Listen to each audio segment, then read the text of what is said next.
अस्सलाम वालेकुम किसान भाइयों।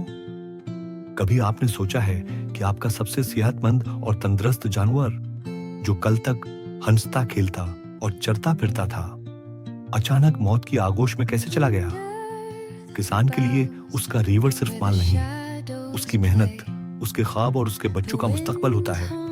बकरियों और भेड़ों में एंट्रोटॉक्सीमिया या आवार एटिंग एक ऐसी ही खामोश कातिल बीमारी है जो अलामात दिखाने का मौके भी नहीं देती और देखते ही देखते लाखों का नुकसान कर देती है।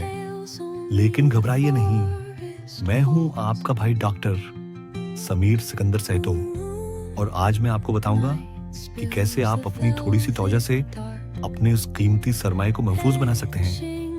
मेरे प्यारे भाइयों, इस बीमारी का असल इलाज वैक्सीन है। वैक्सीन का सही वक्त जब आपके मेमने 4 से 6 हफ्तों के हों तो उन्हें पहली डोज लगाएं। याद रखें, सिर्फ एक टीका काफी नहीं, ठीक 21 से 30 दिन बाद बूस्टर डोज लाजमी लगवाएं, तभी आपका जानवर मुकम्मल महफूज होगा।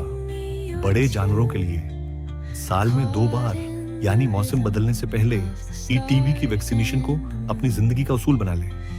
तरीका कार, वैक्सीन हमेशा जल्द के नीचे लगाएं और उसे ठंडा रखें। एक खास मशूरा, वैक्सीन से पहले पेट के कीड़ों की दवा यानी डिवर्मिंग जरूर करें ताकि वैक्सीन अपना पूरा असर दिखा सके। किसान भाइयों, याद रखें, इलाज से परहेज बेहतर है। खुराक में अचानक तब्दीली न करें और अपने बाड़े की सफाई को यकीनी बनाएं।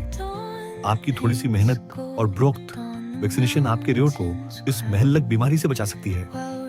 खुशहाल किसान, खुशहाल पाकिस्तान। आपकी रहनुमाई के लिए